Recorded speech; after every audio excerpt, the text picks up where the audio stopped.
Thought and thinking, a path to stress-free living. Executive summary. The source material provides a psychological framework designed to alleviate stress and solve complex personal problems by distinguishing between thought and thinking. The core thesis is that psychological suffering does not arise from the thoughts themselves, but from the conscious intervention, or thinking, that converts transient mental impulses into persistent, intensified cycles. Key takeaways. Categorization of problems. Every problem has a physical, external aspect and a psychological, internal aspect. Defining thought versus thinking. Thoughts are unconscious, natural, and ephemeral. Thinking is a conscious, willful activity that sustains and strengthens those thoughts. The mechanism of suffering. Stress occurs when an individual attempts to control, resist, or ride upon thoughts, thereby converting them into thinking. Neutrality of the mind. Psychologically, no thought is inherently good, bad, positive, or negative. These classifications only apply to thinking used for external actions. Resolution through non-intervention. By allowing thoughts to flow freely without conscious contribution, even the most distressing mental states will naturally subside.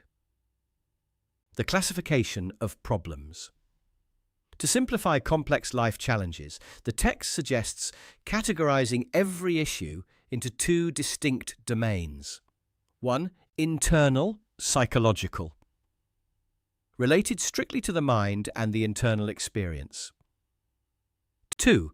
External, physical, related to the outside world, actions, and tangible circumstances.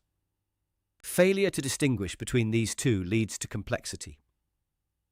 When a problem is categorized correctly, the internal psychological distress can be managed through non-intervention, while the external physical problem can be managed through deliberate action. Comparative analysis. Thought versus thinking. The distinction between thought and thinking is the fundamental tool for achieving a stress-free life. Feature thought. Thinking. Origin arises naturally and unconsciously, a conscious and willful activity. Duration lasts only a fraction of a second. Sustained through repetition and effort. Nature, like smoke waves, disappears on its own, like spinning water or a vicious circle. Effort requires zero effort to arise or vanish.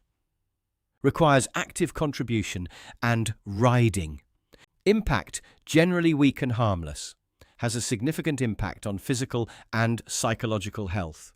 Utility, a divine flow of internal signals required for planning and external actions. The process of psychological entrapment. The source explains that suffering is a process of conversion. When an undesirable event occurs, the mind naturally produces thoughts. If the individual intervenes in this natural flow, the following occurs. Riding the thought. When an individual aligns with a thought, G, it is my duty as a parent to be sorrowful, they give it authority and consent to take root in the nervous system. Strengthening the cycle. Thoughts that would have vanished in seconds are renewed by conscious contribution. This increases their frequency and intensity. Physical manifestations. Continuous thinking about a problem can manifest as physical symptoms or psychological paralysis, impacting heart health and overall well-being. The vicious circle. Attempting to avoid or fight thoughts is also a form of thinking. This resistance provides more force to the thoughts the individual is trying to escape. Applications and case studies. The text provides several examples of how this methodology applies to real-world distress, grief, and trauma. In the case of a couple who lost their child, the text argues that the sorrowful thoughts were natural and not the cause of the problem. The suffering was caused by the thinking, the conscious alignment with the sorrow and the fear of health consequences, which prevented the natural waves of grief from subsiding. Professional conflict and revenge. A government employee punished for a trivial error suffered from insomnia and anger because he kept thinking about the incident. By stepping back and dropping his conscious contribution to the insult, the frequency of his thoughts dropped from multiple times per minute to rare occasions. Guilt, habits, and morality. Guilt. Feelings of guilt, e.g., not saving a loved one, are innocent if they arise naturally. They only become a problem when converted into a conscious narrative of self-blame. Immoral thoughts. The text posits that no one is responsible for the noble or immoral nature of thoughts that arise unconsciously. Questioning the occurrence of an immoral thought is an artificial and calculative act. Addiction. Focusing on avoiding a habit, like drinking, through intense thinking stimulates the nervous system and strengthens the habit. Non-intervention makes the impulse weaker, reframing positive and negative thoughts. The source challenges the conventional wisdom of replacing negative thoughts with positive ones. The car analogy. Life requires both an accelerator, positive thoughts, and a brake, negative thoughts. A businessman who only thinks positively about profit may overinvest and face ruin.